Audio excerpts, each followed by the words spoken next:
దుష్టుల ఆలోచన చెప్పునున్నారు అక్క, పాపల మార్గమున నిలవక, అపహాసకులు కూర్చున్న చోట కూర్చుండక, యెహోవా తన ధర్మశాస్త్రమును ఆనందించుచు దివారాత్రం దాన్ని ధ్యానించు వార్ధనిరు. అతడు నీతికరమైన నాటబడినదే ఆకు వారికి అతన కాలమైన ఫలమిచ్చు చెట్టు వలె నట్టు ఏదంతయో సఫలమగుతుంది. దుష్టులాగా అలాగునుండక కాల్చు దొరకట్టు పట్టు వలె నుండును. కాబట్టి న్యాయవాచులు దుష్టులను నీతిమంతుల సభలో పాపులను నిలవరు. నీతిమంతుల మార్గం యెహోవాకు తెలియను, దుష్టుల మార్గము నాశనముకు నరుకును. ఆమేన్. Very good. యెహోవా నా కాపరి, నాకు లేమి కలగదు. పచ్చగల తోట్ల ఆయన నన్ను పరుణిస్తున్నాను. శాంతికరమైన జలమైన వద్ద ఆయన నన్ను నడిపించుతున్నారు.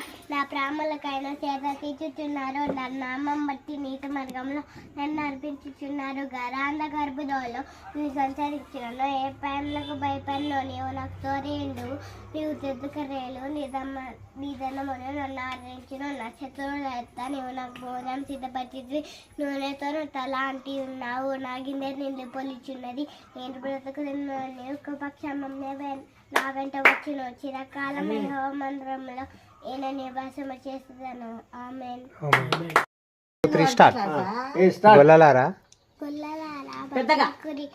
గొల్లలారా భయపరుకురి, ఇదిగో ప్రజలందరికీ కలగబోవు మహా సంతోష వర్తమానము నేను మీకు తెలియజేస్తున్నాను. దావీదు పతనమును రక్షకుడు నీ కొరకు పుట్టి ఉన్నారు. ఆయన ప్రభు అయిన క్రీస్తు. దీనికి ఇదేమీ కనవాల ఒక శిశువు పతిగుడ్డలో చుట్టుపర ఒక తొట్టిలో పరుకొండక మీరు చూచెదరు. అంతేనా? 11వ అధ్యాయం ఏందట? దీవించవే సమృద్ధిగా నీ సాక్షిగా కొనసాగమనే, ప్రేమించవే నన్ను ప్రాణంగా, నీ కోసమే నన్ను బ్రతకమనే. గాలులలో ఎరాలులలో సెలయేరువై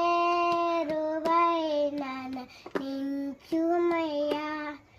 చీకటిలో చీకటిలో నన్ను సంపమై నన్ను గరుపుమయ్యా.